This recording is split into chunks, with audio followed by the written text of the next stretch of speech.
basically the emotions and the way we disagree and how animosity driven it is. And some researchers have called it pernicious polarization when it reaches these really unhealthy levels. And that kind of has an effect on the issues too, because our emotions make us moralize the issues more, and actually makes us shift our stances on issues to be more extreme because we see ourselves as fighting the other side, et cetera, et cetera.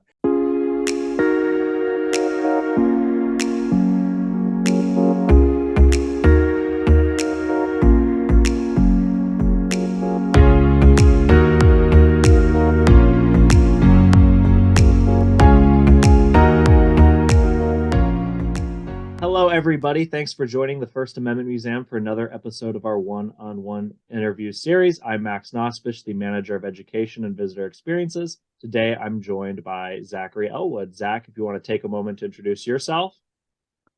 Yeah. Hi, Max. Thanks. I'm Zachary Elwood, and probably most well known for my podcast, a psychology podcast called People Who Read People. And I often draw attention to the problem of us versus them polarization, focus on that for the podcast. And I'm working on a book about that too. So those are things I care about.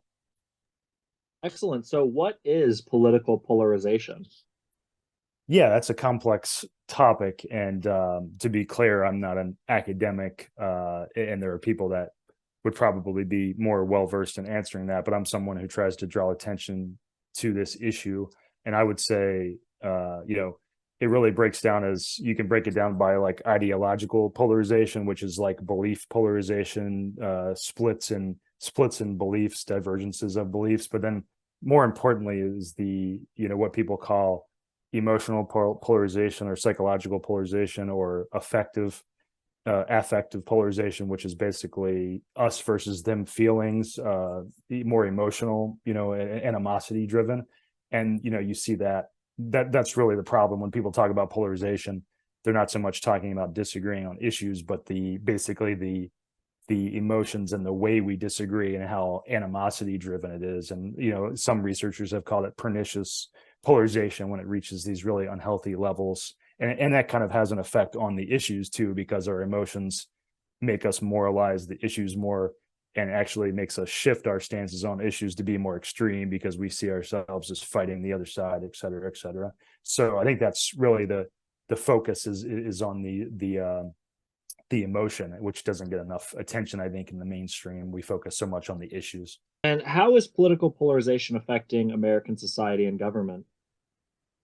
Yeah, that's a big question. I mean, I think when people talk about the problems of extreme us versus them animosity driven polarization, it's really about the gridlock and dysfunction and instability it creates. On the extreme side, you'd have, you're talking about, civil war and violence and things. But even, before you get to that point, you just have dramatic dramatic amounts of gridlock and dysfunction, and just basically a society splitting until it's very miserable, and people can't get along with their neighbors, et cetera, et cetera. So everyone operates in this extreme state of dysfunction, and things kind of fall apart, and there's a pressure to choose a side more and more, and it amplifies. So I think that when it comes to the problems of it, it's just this greater and greater dysfunction. And the reason people can see it as the biggest problem is not just for the risk of the worst things happening, coups or civil wars or violence. It's also just the fact that we become unable to focus on the real problems, other real problems that matter. Like we become so gridlocked that we can't solve really dramatic problems that are presented to us.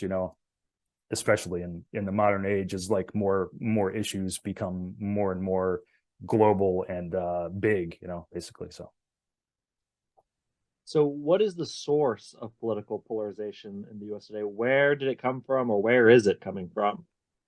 Well, I think you could argue that it's a fundamental human tendency. I mean, people research human group psychology, and there's a fundamental tendency for groups to split into these us versus them factions. I mean, if you can study throughout history, groups and nations becoming polarized. You can even now, there's studies that show most of the countries in the world have been increasing dramatically in polarization in the last 15 years. So I mean, I would say it's a fundamental, kind of a failing of human psychology, or a common pitfall.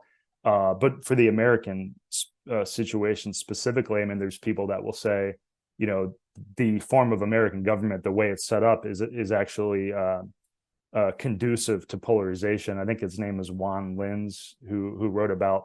He was an academic of democracy institutions and structures, and he thought that there was fundamental aspects of America that increase polarization, like the way our elections are staggered so that they're presidential and congressional, so that there's not an incentive to work together. There's actually an incentive to become more polarized.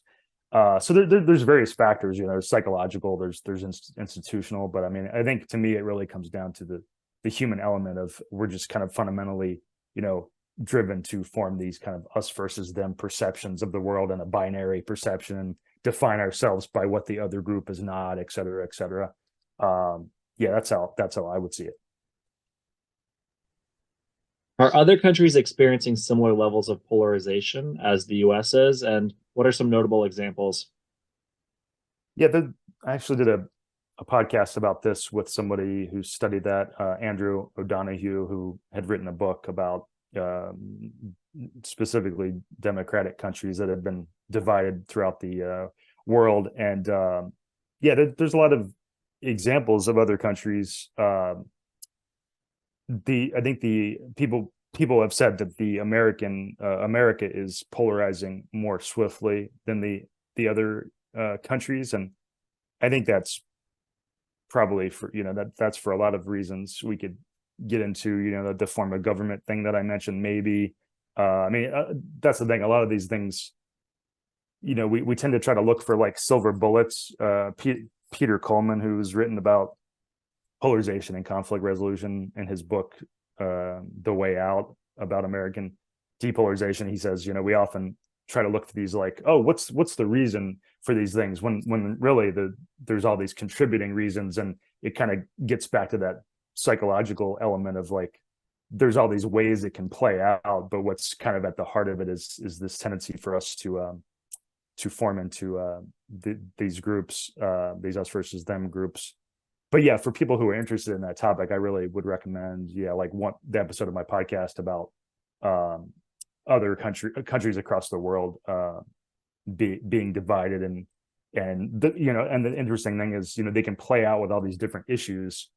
For example, Brazil had completely different, or not Brazil, Venezuela had completely different issues, and was known for being a highly polarized society before it kind of came apart a few years ago. Completely different issues, but the dynamics are basically the same. And so I think it shows how we can become polarized and over many different issues, but the group versus group dynamics can be very similar and play out in similar ways. So what can be done to overcome political polarization? Yeah, that's a big question too. I think lots of people would have thoughts on that. To me, and when I'm working on this book of mine, I'm working on, my main premise is that we need more people to push back on the us versus them rhetoric. And I think what really it's a hard thing to talk about, because people will say, well, like, are you telling us we can't be angry or we can't be passionate? But I think the point is that you can work towards whatever political goal you want while avoiding very divisive and insulting political rhetoric. The rhetoric that paints your political opponents as completely unreasonable and can't be reasoned with, and evil, et cetera, et cetera. And we tend to focus on the most extreme people on the other side, and all these things, and view the other side as completely like the worst people on the other side. So I think the answer lies in more people understanding the polarization dynamics. It really, to me, it requires a cultural change of some sort, which is why I focus on just getting more people to understand it. Because I think at some level, for any cultural change, you have to have X percentage of the people to believe something, and then it kind of like they spread it to other people, et cetera, et cetera. So I think to me, it's about recognizing the role that the anger and the insults and the threats play and working on that and pushing back on your own side. And that's important because we can't really change people that are politically different from us. They just view us as outsiders. The important part is working on people, pushing back on the divisive rhetoric and explaining to people on your own side why that is contributing to our divides and even helping contribute to the very things that we're angry about, right? So I think it's recognizing that the role that the emotions and the anger play in these things, they're not some side thing. They're central to the problem and even helping create the very things we're angry about. And I think the more people recognize that and push back, respectfully, not like in a rude way, but pointing out, hey, you could say the same things, but phrase them in a more respectful way, and you'll be more persuasive to the other side. You'll lower anger, et cetera, et cetera. And I'm frankly just disappointed with a lot of politicians and journalists who don't seem to understand the role that these things play. A lot of pundits, even people we can view as relatively, not as polarized as other people, but they still, to me, are not doing a good job being persuasive, being respectful in their speech, and trying to speak to the bulk of people instead of insulting like the most extreme people on the other side, right? So to me, it's about recognizing the role that all these things play and having a clear image, and then doing the work to spread those ideas to other people. Well, excellent. Thank you so much for joining us, Zach. I appreciate it. Thanks a lot, Max. It's been an honor. Yeah. So do you have any final things you want to get out there? Any words, anything you want to promote? Sort of, this is your free speech moment.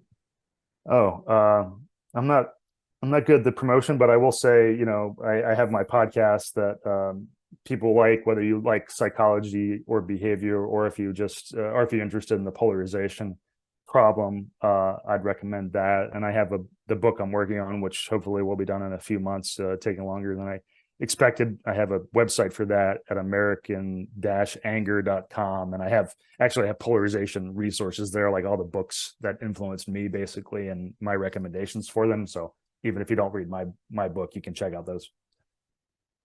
Yeah, as someone who's listened to the podcast, I highly recommend it. So thank you so much, Zach. I appreciate it. Thanks, Max.